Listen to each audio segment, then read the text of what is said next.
The smoke rising from the chimney was nothing but a ghost of what it should have been, barely visible against the late afternoon Kansas sky.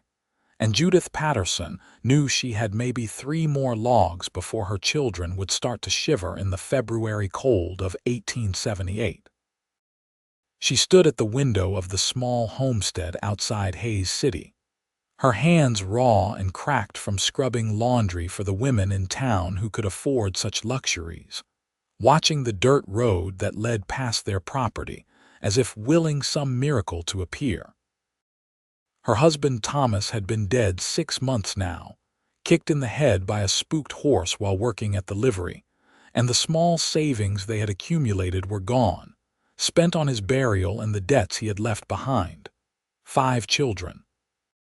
She had 5 children ranging from 8 months to 12 years old, and the cupboard held nothing but a handful of cornmeal and some dried beans that would make maybe 2 more meals if she stretched them thin enough.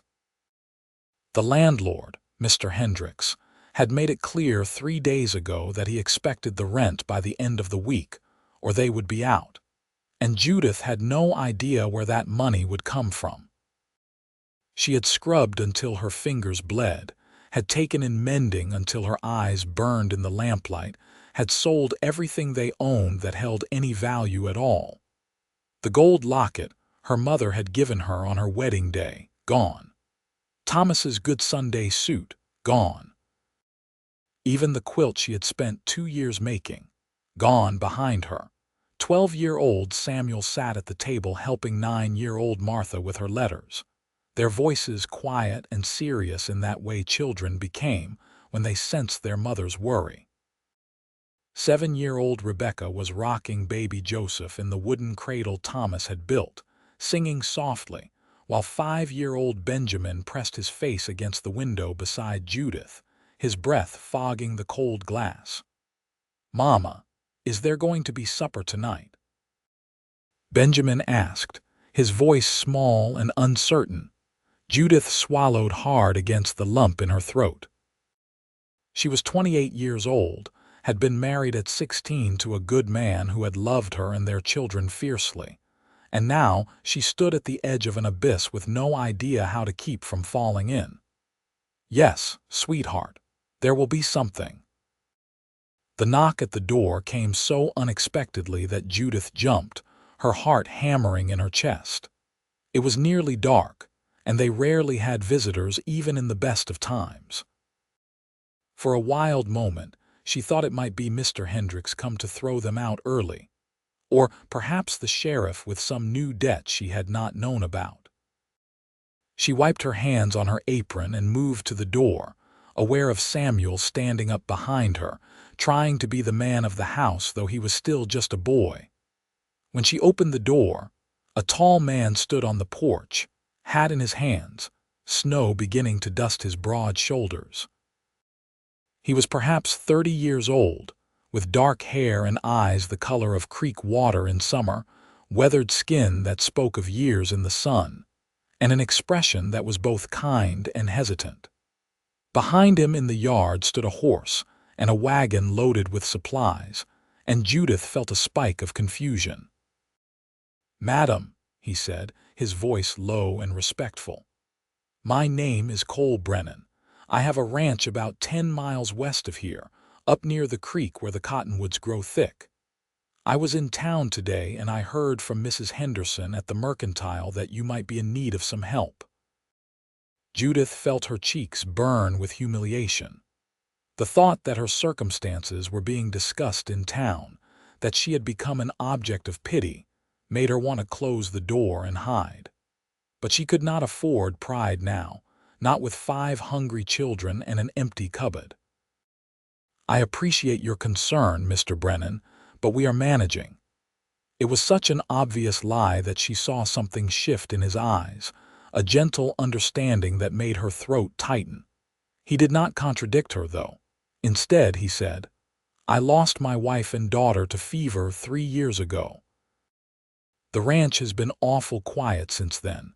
I have been looking for help, someone to keep the house and help with the cooking and such. I know you have children and I want you to know that I have room for all of you." Judith stared at him, certain she had misheard. "I am sorry, what?" "I have a big house, madam. 4 bedrooms upstairs, and the bunkhouse has been converted into extra living space. I run cattle and horses, and I have 2 hired men who live in a cabin on the property.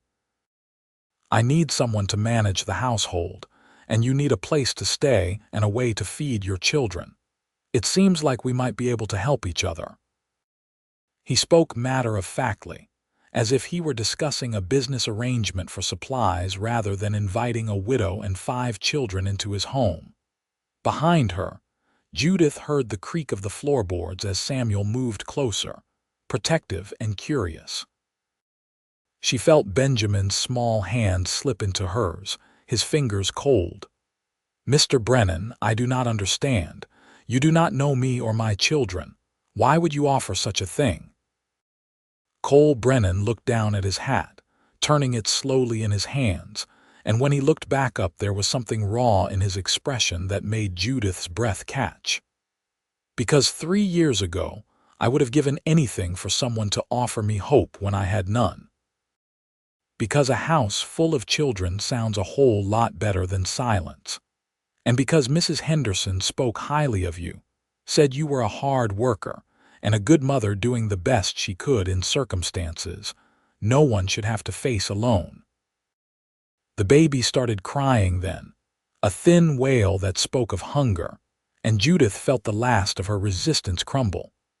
She had been trying so hard to be strong, to find a way through this impossible situation, but the truth was that she was out of options and out of time. This stranger was offering her a lifeline, and she would be a fool not to take it, even if every instinct screamed that it was too good to be true. "What would you expect of me?" she asked quietly. "Cooking, cleaning, mending, the things that keep a household running. I would pay you a fair wage on top of room and board, and your children would be safe and fed. I am not asking for anything improper, Mrs. Patterson. I have a room downstairs off the kitchen that used to be the maid's quarters before I could no longer afford staff. You would have your privacy, and your children would have space to grow." Judith looked back at her children, at their thin faces and hopeful eyes, at the dying fire and the nearly empty cupboard, and she made the only choice she could. "When would you want us to come?" "Tonight, if you are willing. The storm is going to get worse, and this place does not look like it has enough firewood to see you through. We can load your belongings in the wagon and have you settled before the snow gets too deep." It happened so fast that Judith barely had time to think. Cole Brennan proved to be a man of action, carrying their few pieces of furniture out to the wagon with Samuel's help, while Judith packed their clothes and personal items into the 2 battered trunks that held everything they owned. Martha and Rebecca bundled up the younger children, and within an hour they were leaving the little homestead behind, the door closing on a chapter of Judith's life that had held both profound joy and devastating sorrow. The ride to the ranch was cold and quiet. The children huddled together in the back of the wagon under blankets Cole had provided, while Judith sat on the bench seat beside him, the baby wrapped tightly against her chest. Snow fell steadily now, coating the prairie in white, and Judith found herself studying the man beside her from the corner of her eye. He sat easy on the bench despite the weather, his hands confident on the reins, and he had not spoken much beyond asking if she and the children were warm enough. "Mr. Brennan," she said finally, her voice barely audible over the wind, "I want you to know that I will work hard for you. I will earn my keep, and the children will not be a burden." He glanced at her, and in the light from the wagon lantern she saw him almost smile. "I am not worried about that, Mrs. Patterson, and please call me Cole. If we are going to be sharing a house, we might as well dispense with the formalities." "Then you should call me Judith." "Judith," he repeated as if testing the name. "That is pretty, it suits you." She did not know what to say to that, so she said nothing, but she felt a small flutter in her chest that had nothing to do with the cold. It had been so long since anyone had said anything kind to her, since she had felt like anything other than a burden or a problem to be solved. Thomas had been dead 6 months, but in truth she had been alone much longer than that, drowning in worry and work and the endless struggle to keep their heads above water. The ranch, when they finally reached it, was larger than Judith had imagined. The house was a sprawling 2-story structure with a wide porch and smoke rising from 2 chimneys, warm light glowing in the windows like a promise. There was a big barn, a stable, several outbuildings and corrals that spoke of prosperity and careful management. Cole drove the wagon right up to the front porch and set the brake, then climbed down and came around to help Judith down with the baby. His hands were strong and steady at her waist, and Judith felt the heat of them even through her coat. He held her a moment longer than necessary, making sure she had her footing on the snowy ground, and when she looked up at him, his face was very close, his breath misting in the cold air between them. "Welcome home, Judith," he said softly. And then he was moving away, helping the children down from the wagon, greeting each of them by name as if he had not just met them an hour ago. The house was warm and smelled of wood smoke and coffee, and when Cole lit the lamps, Judith saw polished wood floors, comfortable furniture that showed signs of wear but was well made, and a kitchen that was easily twice the size of the one she had left behind. There was a pot of stew on the stove, still warm, and Cole ladled it into bowls while Judith stood in the doorway holding the baby, overwhelmed by the sudden change in her circumstances. "I am not much of a cook," Cole admitted as he set the bowls on the big kitchen table. "But I can manage stew and biscuits well enough. Please sit. You and the children must be hungry." They were more than hungry, they were starving, though Judith had been trying not to think about it. She settled the children at the table and watched as they ate with the careful control of children who had learned not to gulp their food for fear there would not be more. Cole seemed to notice this too, because he kept refilling their bowls without comment, and when Martha's eyes started to droop with exhaustion, he said, "Let me show you to your rooms. We can bring your things in from the wagon in the morning." The room he showed Judith to was off the kitchen, as he had said, small but clean, with a real bed covered in quilts and a window that looked out on the snow-covered prairie. There was a crib in the corner that made her eyes sting with unexpected tears, because it meant he had thought about the baby, had prepared for Joseph's arrival. "The children's rooms are upstairs," Cole said, standing in the doorway with his hands in his pockets. "There are 2 rooms with beds already made up. I thought perhaps the girls in one and the boys in the other, but you can arrange it however you think best." "This is too much," Judith whispered, looking around the room. "You have done too much." "It is just empty space that needs filling," Cole replied. "Get some rest, Judith. Tomorrow will be soon enough to figure out how this is all going to work." But sleep did not come easily that night despite the soft bed and the warmth of the house. Judith lay in the darkness with the baby sleeping in the crib beside her, listening to the wind howl outside and the unfamiliar sounds of the house settling around her, and wondered what she had gotten herself into. Cole Brennan seemed kind and his offer generous, but she knew how quickly things could change, how a man's kindness could turn to expectation. She would have to be careful, would have to make sure she kept her distance, and remembered that this was a business arrangement and nothing more. But when morning came and she rose to find Cole already in the kitchen with coffee made and bacon frying on the stove, his hair still damp from washing and his smile genuine as he greeted her, Judith felt the first crack in the wall she had built around her heart. The days that followed fell into a rhythm that felt almost like healing.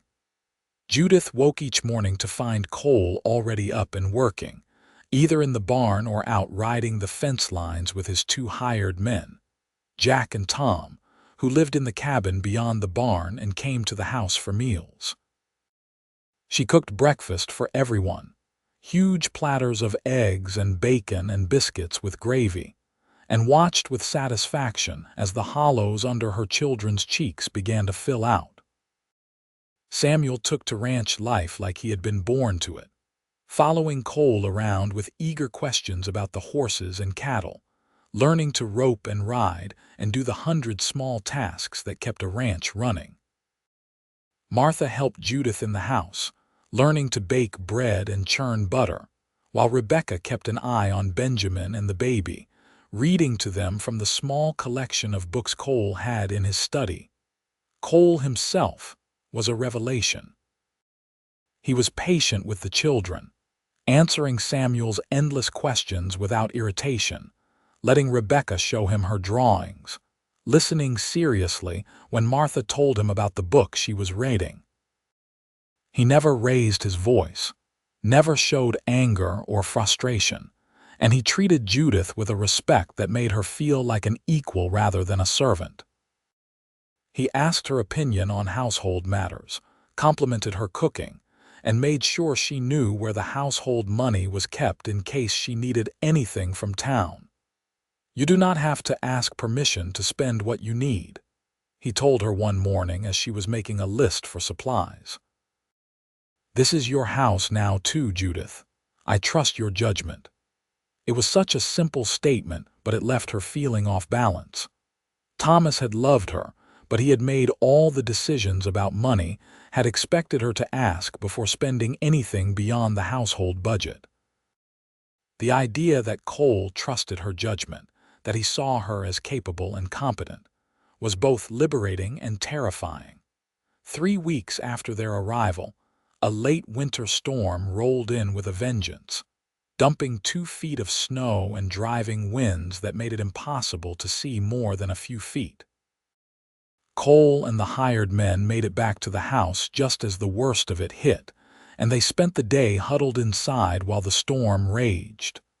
The children were restless with being cooped up, and by late afternoon, they were starting to bicker, their voices rising in frustration.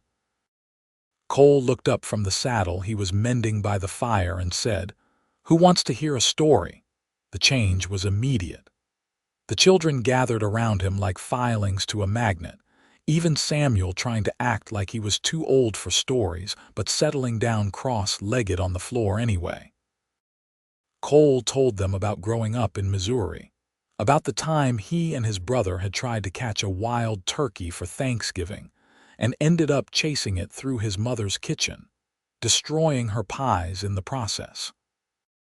He told them about coming west, about the first time he had seen the Kansas prairie stretching out endless and golden under the summer sun.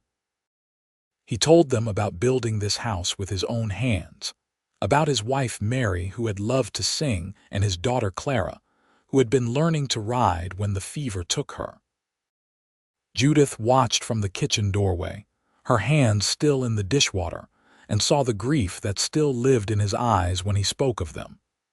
He had lost everything, just as she had, and yet he had opened his home and his heart to her and her children without hesitation. She found herself wanting to go to him, to offer comfort, but she stayed where she was, uncertain of her place in his world. That night, after the children were in bed and the house was quiet, Judith found Cole standing at the window looking out at the snow. She had come down for a glass of water, not expecting to find him still awake, and she hesitated in the doorway, unsure whether to retreat or advance. He must have sensed her presence because he turned and said, "Cannot sleep. The quiet keeps me awake," she admitted, moving into the room. "I know that sounds strange, but I spent so many months lying awake worrying that now, when I have nothing to worry about, I do not know what to do with myself." Cole nodded slowly. "I know what you mean. After Mary and Clara died, I used to lie awake listening for them. For Clara calling out from a bad dream or Mary's footsteps coming to check on her. The silence felt wrong. Judith moved to stand beside him at the window, careful to keep a respectable distance between them. "Do you still listen for them?"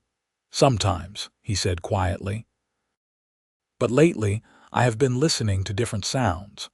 Samuel practicing his knots on the porch after he thinks everyone is asleep. Martha singing while she helps you in the kitchen. Rebecca's laughter when she plays with Benjamin. Even the baby crying in the night sounds good, like the house is alive again." There was something in his voice that made Judith's heart beat faster, an intimacy that went beyond landlord and employee, beyond simple kindness. She looked up at him and found him already looking at her, and in the lamplight his eyes were dark and unguarded. "Judith," he said, and her name on his lips sounded like a prayer. "I want you to know that I did not bring you here with any expectations beyond what I said. But I would be lying if I said I had not come to care for you and your children. This house has not felt like a home in 3 years, and now it does again, and that is because of you."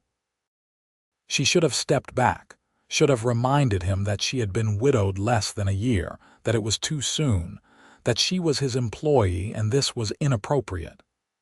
But instead she found herself saying, "I care for you too, Cole. I did not expect to, and I do not know if I am ready for what that means, but I do." He reached out slowly, giving her every chance to pull away, and tucked a strand of hair behind her ear.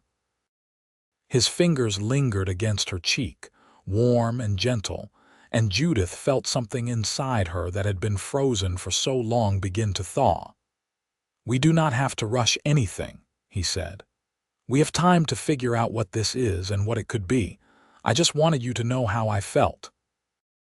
That night marked a shift in their relationship, subtle but undeniable.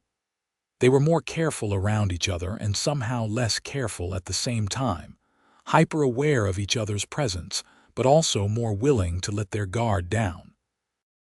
Cole started staying in the kitchen after supper to talk with Judith while she cleaned up, their conversations ranging from the mundane details of running the ranch to deeper discussions about their pasts and their hopes for the future. She learned that he had wanted more children, but Mary had struggled with the pregnancy with Clara, and they had decided not to risk it again. He learned that Judith had always dreamed of learning to read better, that Thomas had taught her the basics, but she wanted to be able to read the books she saw in the shops in town. "I could teach you," Cole offered one evening. "I have got books, and it would give us something to do in the evenings." So they started spending an hour each night after the children were in bed working on Judith's reading. Cole was a patient teacher, encouraging her when she stumbled over words and celebrating her progress with genuine pleasure. They sat close together on the sofa in the front room, the book open between them, and Judith found herself as focused on the sound of his voice and the warmth of his presence as she was on the words on the page. Spring came late that year, the snow lingering well into March before finally giving way to mud and the first hints of green. The ranch came alive with activity, with calves being born and horses being trained, and Judith found herself busier than she had ever been.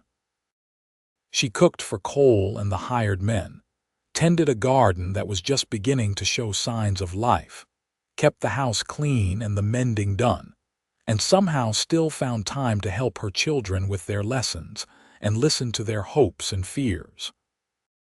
Samuel turned 13 in April, and Cole gave him a horse of his own, a young gelding that needed training.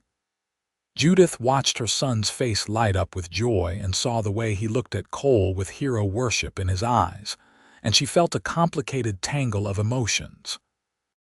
She was grateful that Samuel had a man to look up to, but she also felt guilty, as if she were somehow betraying Thomas's memory by allowing another man to step into the role of father. Cole seemed to sense her conflict because one evening when they were alone he said, "I am not trying to replace their father, Judith. I know they had a good man who loved them, and I would never want to dishonor his memory. But they need guidance, especially Samuel, and I am happy to provide it if you are comfortable with that." "I am comfortable with it," Judith said, and realized it was true. Thomas would have wanted them to have someone to look up to, someone to teach them the things I cannot. "And you are good with them, Cole, better than I could have hoped for." "They are good kids," Cole replied. "You have raised them well, Judith. You should be proud."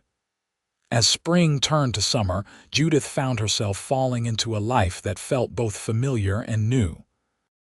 She woke each morning to the sound of birds and the smell of coffee, spent her days in productive work that left her tired but satisfied, and fell asleep each night listening to the sounds of her children breathing in the rooms above, and Cole moving around in his room at the far end of the hall. They had not spoken again about their feelings for each other, but the awareness simmered between them, building slowly like a fire carefully tended. In June, the town held a dance to celebrate the end of spring planting, and Cole asked if Judith and the children would like to go. She had not been to a social gathering since Thomas's death, had not felt like she had anything to celebrate, but the children were excited and Cole seemed eager to show them off, so she agreed. The day of the dance, Judith dug out the one good dress she owned, a blue calico that had been new 2 years ago and was now faded but still presentable. She brushed her dark hair until it shone and pinned it up in a style she had not worn since before Thomas died. And when she came out of her room, Cole stopped in his tracks and stared at her. "You look beautiful," he said, and there was such open admiration in his voice that Judith felt heat rise in her cheeks. "It is just an old dress," she said, flustered. "It is not the dress," Cole replied. "It is you." The dance was held in the town hall, and it seemed like everyone from Hayes City and the surrounding area had come. There was music from a fiddle and a guitar, tables laden with food, and children running everywhere in a chaos of laughter and play. Judith felt conspicuous at first, aware of the looks and whispers, knowing that people were talking about the widow Patterson living out at the Brennan ranch. But Cole stayed close to her side, his hand occasionally resting at the small of her back in a gesture that felt both protective and possessive, and gradually she relaxed.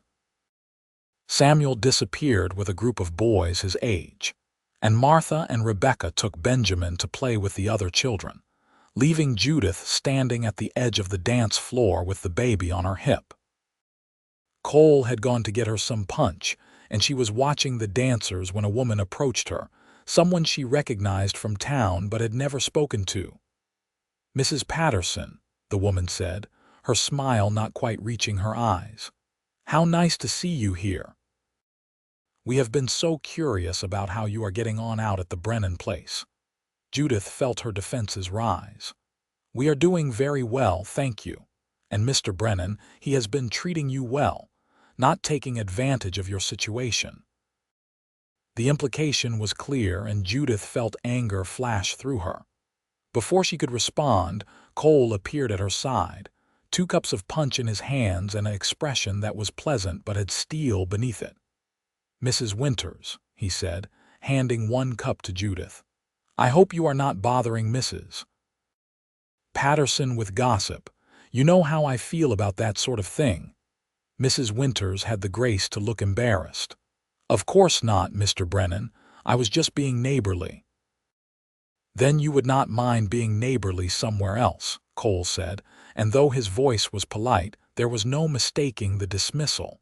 When Mrs. Winters had hurried away, Judith said, "You did not have to do that.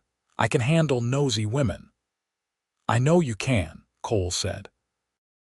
"But you should not have to. People in this town have known me for 10 years, and they should know better than to suggest I would dishonor a woman under my protection, under his protection."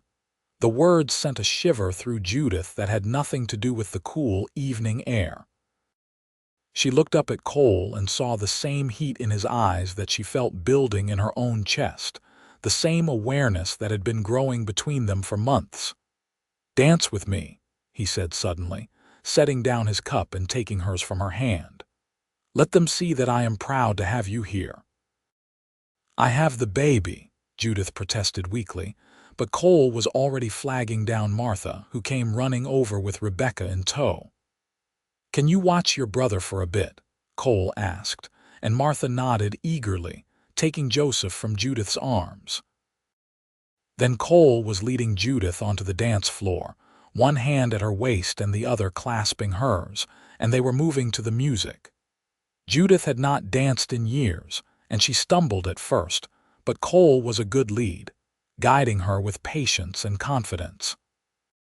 He held her closer than was strictly proper, and Judith found she did not care, found that she liked the solid warmth of him, the way he smelled of soap and leather, the way he looked at her like she was the only woman in the room. "I meant what I said earlier," Cole murmured, his lips close to her ear. "You are beautiful, Judith, not just tonight but always.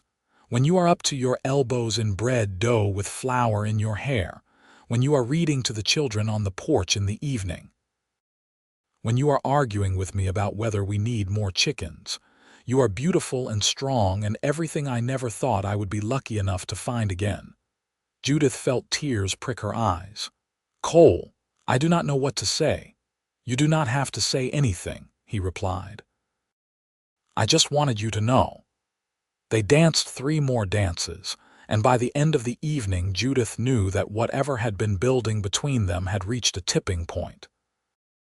The ride home was quiet, the children tired and happy in the back of the wagon, and when they reached the ranch Cole helped her down with hands that lingered at her waist. "Judith," he said, and there was a question in his voice, in his eyes. She answered it by stepping closer, by placing her hand on his chest and feeling his heart beat fast beneath her palm. "I think I am ready," she whispered, "to see what this could be." Cole's breath came out in a rush, and then he was cupping her face in his hands, his thumbs stroking her cheeks with infinite gentleness. "Are you sure? Because once I kiss you, Judith, I am not going to want to stop courting you. I am going to want to make you my wife, to make those children mine in truth, to build a life with you that has no end." "I am sure," she said, and she was. This man who had offered her hope when she had none, who had given her and her children a home and a future, who had been patient and kind and so careful with her bruised heart. This man she wanted with a fierceness that surprised her. When Cole kissed her, it was with a tenderness that made her want to weep, his lips soft against hers, his hands cradling her face like she was something precious. Judith kissed him back, pouring into it all the gratitude and affection and hope she had been holding inside, and when they finally broke apart they were both breathing hard. "Marry me," Cole said, his forehead resting against hers. "Not because you need a home or I need a housekeeper, but because I love you and I want to spend the rest of my life with you." Judith felt the words lodge in her throat, too big to speak. Love. He loved her. And she realized with a start that she loved him too, had perhaps been falling in love with him since that first night when he had stood on her porch and offered her room for all of them. "Yes," she whispered. "Yes, I will marry you, Cole Brennan." He kissed her again, deeper this time, and behind them one of the children called out asking if they were coming inside, breaking the spell. They pulled apart with reluctant laughter, and Cole took her hand, lacing his fingers through hers. "Tomorrow I will ride into town and talk to the minister," he said. "Unless you want a big wedding with a lot of fuss," Judith shook her head. "I just want you and the children and our life together." They were married 2 weeks later in the little church in Hayes City, with Judith wearing a new dress that Cole had insisted on buying for her, soft yellow cotton with lace at the collar and cuffs. The children stood with them, Samuel proud and serious as he held the baby, the girls in matching dresses that Martha had helped Judith sew. Jack and Tom were there, along with a handful of neighbors who had known Cole for years and were genuinely happy to see him moving forward with his life. When the minister pronounced them husband and wife and Cole kissed her in front of everyone, Judith felt the last of her grief and fear fall away. She was no longer a widow struggling to survive, no longer alone and hopeless.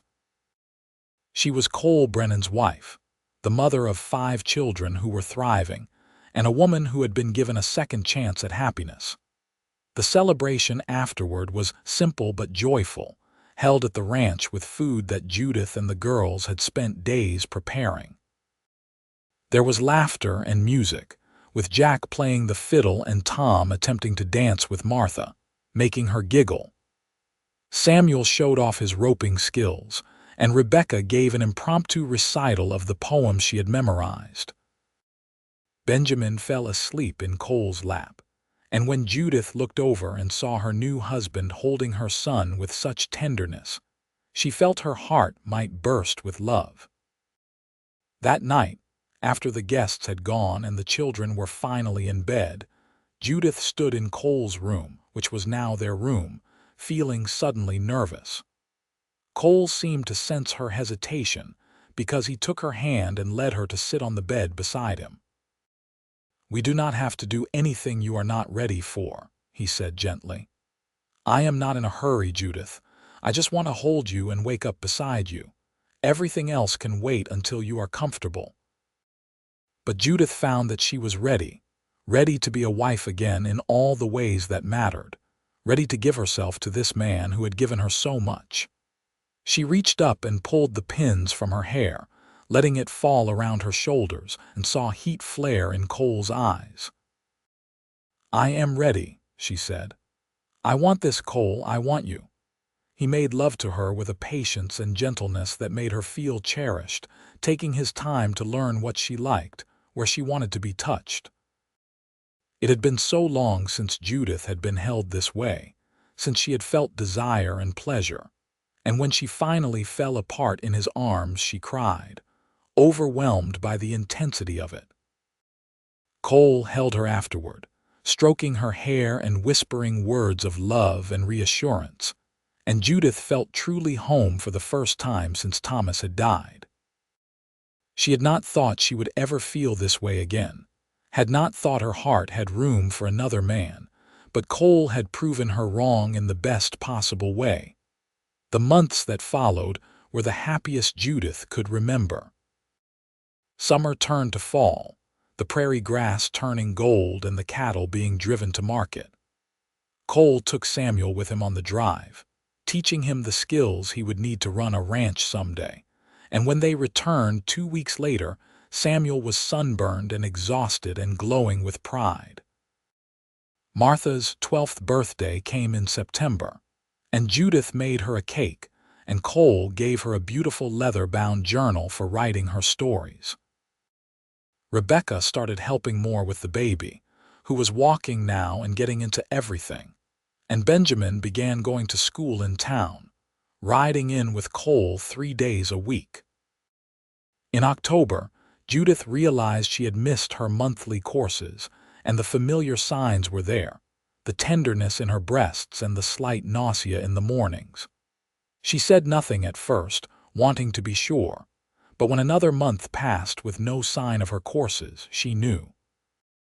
She told Cole one evening after the children were in bed, her hands twisting nervously in her apron. "I am carrying your child," she said. "I know we have not talked about this, and with 5 children already I do not know if you wanted more, but I thought you should know." Cole stared at her for a long moment, and then a smile spread across his face, so wide and joyful that it transformed him. "You are sure? As sure as I can be without seeing a doctor." He crossed the room in 3 strides and pulled her into his arms, spinning her around until she laughed and begged him to stop.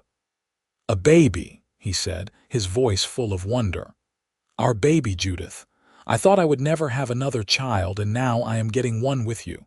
You are happy then?" "Happy does not even begin to cover it," Cole said, setting her down and cupping her face in his hands. You have given me so much, Judith. A home, a family, love, and now a child of our own. I feel like the luckiest man in Kansas." They told the children a few days later, and the reactions were mixed. Samuel looked proud, as if he had something to do with it. Martha was excited about having a baby to help care for. Rebecca wanted to know if it would be a boy or a girl. Benjamin seemed puzzled about where babies came from exactly, and Joseph just babbled happily, oblivious to the announcement. Winter came early that year, and Judith spent the cold months growing round with pregnancy while Cole hovered over her like a worried mother hen. He insisted she rest more, hired a girl from town to help with the heavy housework, and refused to let her lift anything heavier than a dish towel. It would have been annoying if it was not so endearing, and Judith found herself falling even more in love with her husband as she watched him prepare for their child's arrival. In February, just as the first signs of spring were beginning to show, Judith went into labor. It was her sixth child, and the labor was fast and relatively easy, and when she finally held their son in her arms, she looked up at Cole with tears streaming down her face. "He is perfect," she whispered. Cole knelt beside the bed, his eyes red and his hand shaking as he reached out to touch the baby's soft, dark hair. "He looks like you," he said hoarsely. "What should we name him?" They had discussed names, but nothing had felt quite right. Now, looking at her husband's face, seeing the love and joy there, Judith knew. "What was your father's name?" "Charles," Cole said. "Charlie for short." "Then this is Charlie," Judith declared. Charles Brennan, born on a cold February morning in 1879 on a ranch in Kansas to parents who love him very much. The children came in one by one to meet their new brother, and Judith watched as Cole helped each of them hold the baby carefully, showing them how to support his head and speaking to them gently about being quiet around him. Samuel looked at Charlie with an expression of wonder, and Martha immediately started planning all the things she would teach him as he grew. Rebecca wanted to know when he would be big enough to play with, and Benjamin peered at him suspiciously, as if not quite sure what to make of this red-faced, squalling creature. Joseph, now 18 months old and no longer the baby of the family, toddled over and tried to climb into bed with Judith, saying "baby, baby" with great excitement. Cole scooped him up and held him so he could see Charlie better, and Judith felt her heart swell at the sight of her family, this patchwork group of children from different mothers but all hers, all theirs. The year that followed was full of the chaos and joy of a house full of children. Charlie proved to be a good baby, sleeping well and eating enthusiastically, and the older children doted on him. Samuel, now 14, was more of a help than ever on the ranch, and Cole started teaching him the business side of things, showing him the books and explaining how to calculate profit and loss. Martha discovered a talent for sewing and started making clothes for the family, intricate little dresses for Rebecca and shirts for Benjamin. Rebecca learned to bake and took over making the bread each week, proudly presenting her loaves at dinner. Benjamin excelled at school and came home each day full of facts and questions. Joseph toddled after everyone, getting into mischief and charming his way out of trouble with his big smile. In the spring of 1880, Cole bought more land, expanding the ranch significantly. It meant more work, but also more prosperity, and he was able to hire another hand and pay Jack and Tom better wages. The new hired man, a young fellow named Pete who was only 19, quickly became part of the extended family, eating meals with them and teaching Samuel some fancy rope tricks he had learned in Texas. One evening in early summer, Judith was sitting on the porch watching the sunset and nursing Charlie when Cole came out and sat beside her, his arm going around her shoulders. "You remember the night we met?" he asked. I remember thinking you must be some kind of angel or madman to offer what you did, Judith replied with a smile. I was neither, Cole said. I was just a lonely man who saw a woman who needed help and realized that maybe we could help each other. I never imagined it would turn into this, into everything I have now. Judith leaned against him, feeling the solid warmth of him, the steady beat of his heart. I had no hope that night, she said quietly. I did not know how I was going to feed my children or keep a roof over their heads. I was so scared, Cole. And then you knocked on my door and said you had room for all of us, and it felt like a miracle. You were the miracle, Cole said, pressing a kiss to the top of her head. You came into my empty house and filled it with life and love. You gave me a reason to wake up in the morning, a purpose beyond just surviving. You and the children, you are everything to me, Judith. And you are everything to me, she replied. I did not think I could love again after Thomas died. I thought that part of my heart was closed forever. But you opened it, Cole. You showed me that it was possible to grieve and heal, to remember the past and still embrace the future. You gave me a second chance at happiness, and I will spend the rest of my life being grateful for that. They sat in comfortable silence as the sun sank below the horizon, painting the sky in shades of orange and pink and purple. From inside the house came the sound of the children getting ready for bed, Martha reading to Rebecca and Benjamin, Samuel's deeper voice as he talked to Joseph. It was the sound of family, of home, of a life built on love and trust and second chances. 2 years later, in the spring of 1882, Judith discovered she was pregnant again. This time there was no nervousness in telling Cole, only joy. Their daughter was born in October, a beautiful baby with Cole's eyes and Judith's dark hair, and they named her Clara, after the daughter Cole had lost. It felt right to Judith, to honor the child who had come before, to weave the past and present together into something whole. Samuel was 16 now and running much of the ranch alongside Cole, a young man who stood tall and confident and made Judith's heart ache with pride. Martha at 15 was becoming a fine seamstress and talking about opening a shop in town someday. Rebecca was 12 and already teaching at the small school 3 days a week, helping the younger children with their letters. Benjamin was 10 and obsessed with trains, reading everything he could find about them and talking endlessly about how they were going to change the West. Joseph was 3 and full of energy, following Samuel around like a shadow, and Charlie was almost 4, a serious little boy who loved books and would sit for hours looking at pictures and asking questions. The house that had once been silent and empty now rang with voices and laughter, with arguments and tears, and the thousand small dramas of daily life. Judith moved through her days with a sense of contentment she had never expected to feel again, grateful for every moment, every challenge, every blessing.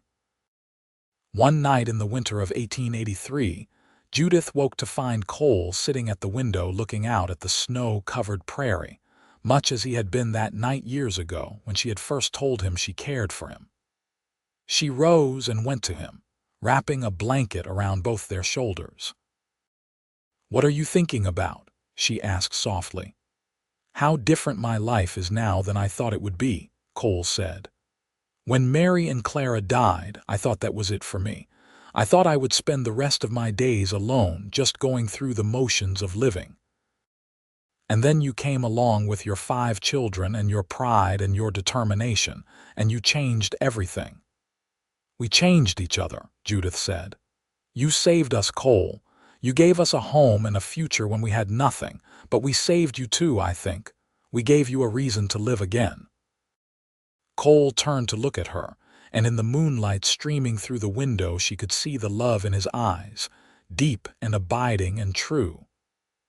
"I used to think that you only got one great love in a lifetime," he said.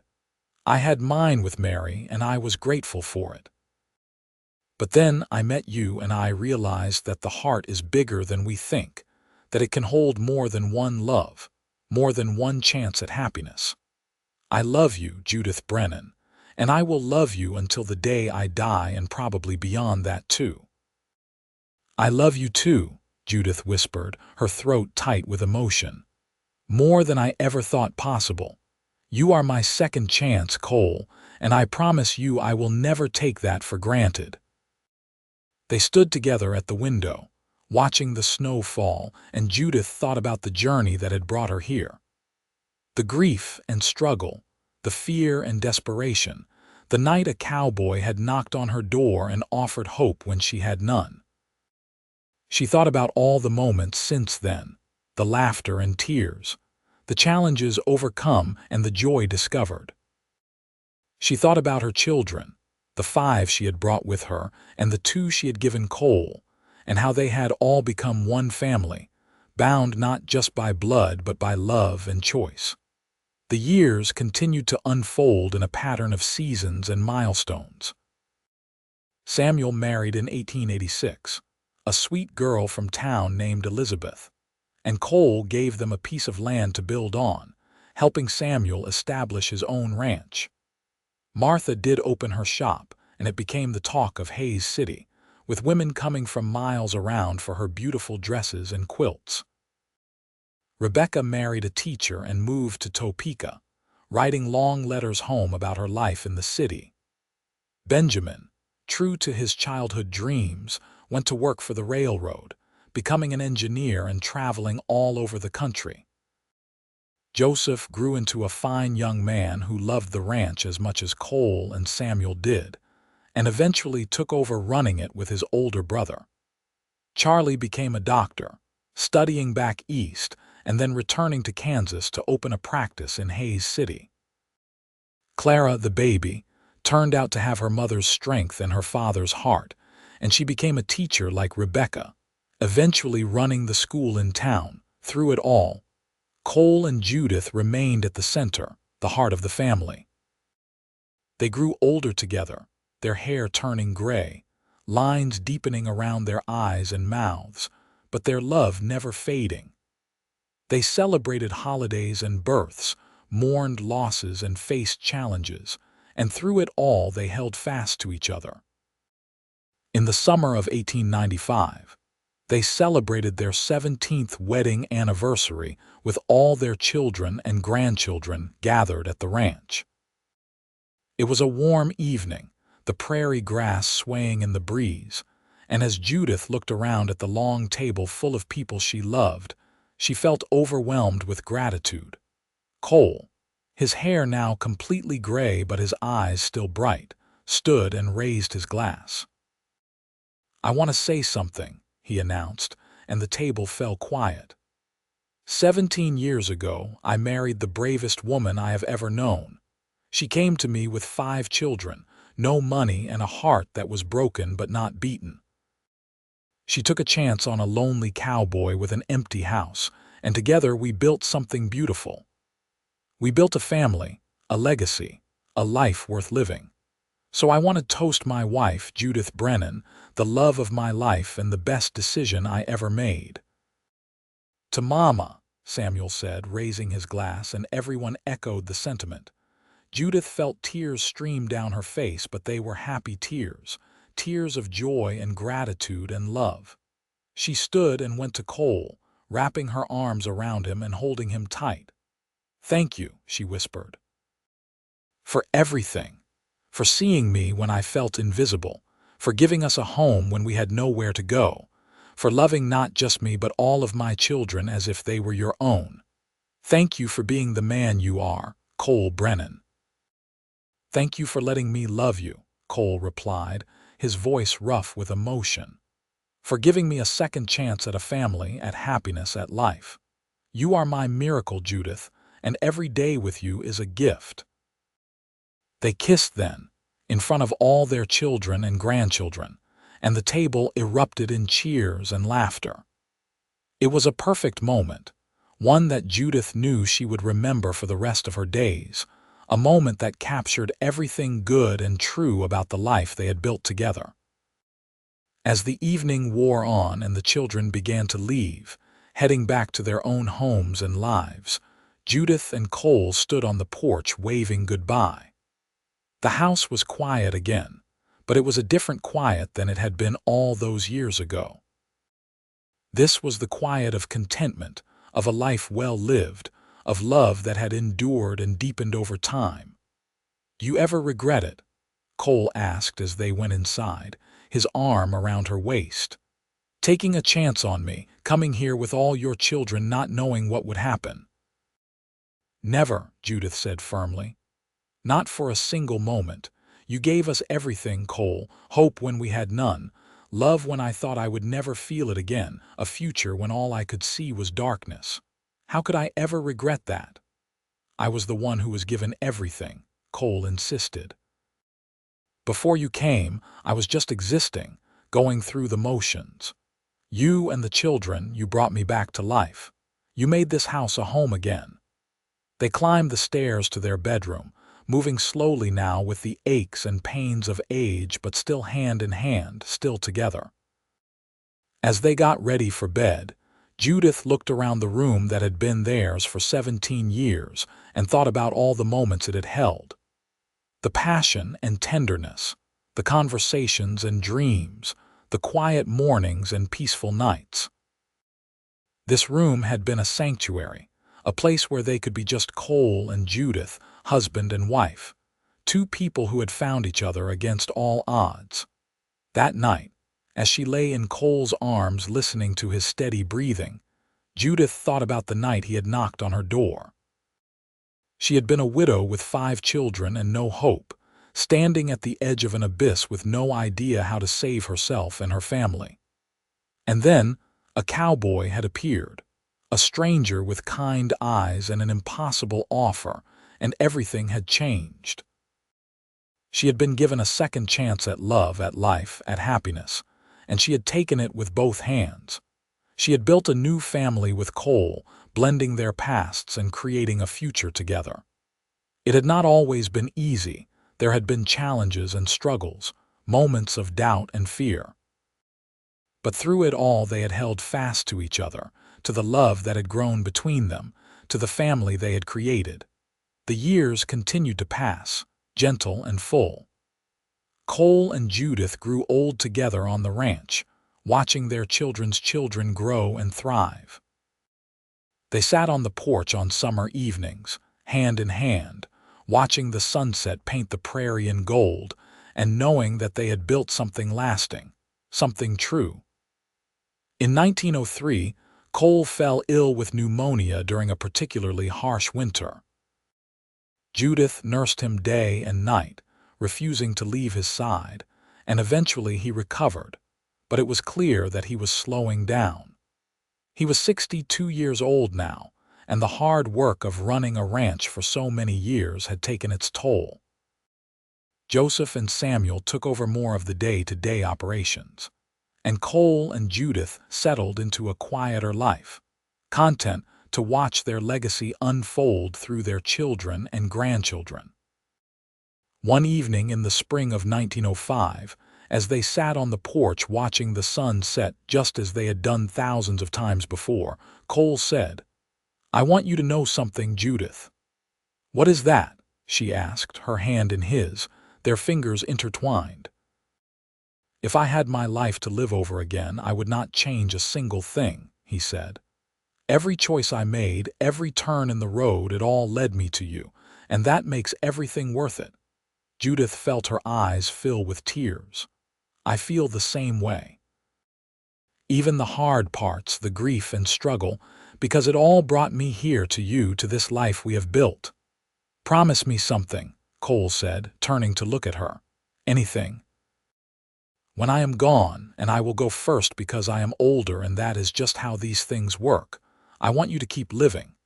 Keep loving our family, keep finding joy in each day. Do not spend your remaining years mourning me the way I mourned Mary." Live, Judith. "For me, for yourself, for all of us who love you." "Cole Brennan, you stop that kind of talk right now," Judith said, but her voice was shaking. "You are not going anywhere anytime soon. but they both knew that was not necessarily true. They were in their 60s now, and every day was a gift. But Cole's words stayed with Judith, a promise he was asking her to make, and eventually she nodded. "All right, I promise, but only if you promise to stick around as long as you possibly can." "Deal," Cole said, and they sealed it with a kiss, soft and sweet and full of a lifetime of love. Cole lived another 7 years, years full of quiet joy and surrounded by family. He got to see more grandchildren born, got to teach his grandsons to ride and rope, just as he had taught Samuel and Joseph. He sat on the porch with his great-grandchildren on his lap and told them stories about the old days, about building the ranch and meeting their grandmother and falling in love. In the summer of 1912, Cole passed away peacefully in his sleep, Judith beside him as she had been for 34 years of marriage. She mourned him deeply, but she kept her promise. She continued to live at the ranch, surrounded by her children and grandchildren and great-grandchildren, finding joy in each day even as she missed the man who had been her partner and her love. She lived to be 92 years old, sharp-minded and full of life until the end. She died in 1922, surrounded by 4 generations of the family she and Cole had built, and her last words were, "Tell Cole I am coming, and I kept my promise. I lived." The ranch stayed in the family, passed down through Samuel, and then Joseph, and then their children. A legacy of hard work and love that stretched back to that cold February night in 1878, when a widow with 5 children and no hope opened her door to find a cowboy standing there with an impossible offer. An offer that had changed everything, that had built a family and a future and a love story that would be told for generations. Because sometimes hope comes knocking when you least expect it, in the form of a stranger with kind eyes and a generous heart. And sometimes all you have to do is be brave enough to open the door and say yes to the possibility of something better, something beautiful, something worth holding onto with both hands and never letting go. Judith Patterson Brennan had done that. She had opened the door, she had said yes, and in doing so she had found not just a home for herself and her children, but a love that transcended loss and grief and fear. A love that had lasted a lifetime and beyond, woven into the fabric of the family they created, living on in every child and grandchild who carried their story forward. And if you were to visit that ranch today, now run by the great-great-grandchildren of Cole and Judith Brennan, you would see the house still standing strong, the porch where they sat and watched 1,000 sunsets still welcoming. You would see the barn where Samuel learned to rope, the kitchen where Martha learned to bake, the room where Charlie was born and Clara grew up. You would see the legacy of 2 people who found each other in the darkness and chose to build something beautiful together. You would see proof that love can be found more than once, that hearts can heal and hope can be restored, and that sometimes the best things in life come from the courage to accept help when it is offered, and the willingness to take a chance on something new. Cole Brennan knocked on Judith Patterson's door in 1878 and said he had room for all of them, and in accepting his offer, Judith found not just shelter but home, not just security but love, not just survival but a life worth living. And in the end, that is all any of us can hope for, to find someone who sees us at our worst and offers us hope, who gives us room not just in their house but in their heart, who loves us and our children and builds with us something lasting and true. That is the story of how a widow with 5 children and no hope became the wife of a cowboy with an empty house and a lonely heart, and how together they created something neither could have built alone. It is a story of second chances and unexpected blessings, of grief transformed into joy and loneliness replaced by love. It is a story worth telling, worth remembering, worth passing down through the generations as a reminder that even in our darkest moments, hope can come knocking, and all we have to do is be brave enough to answer the door.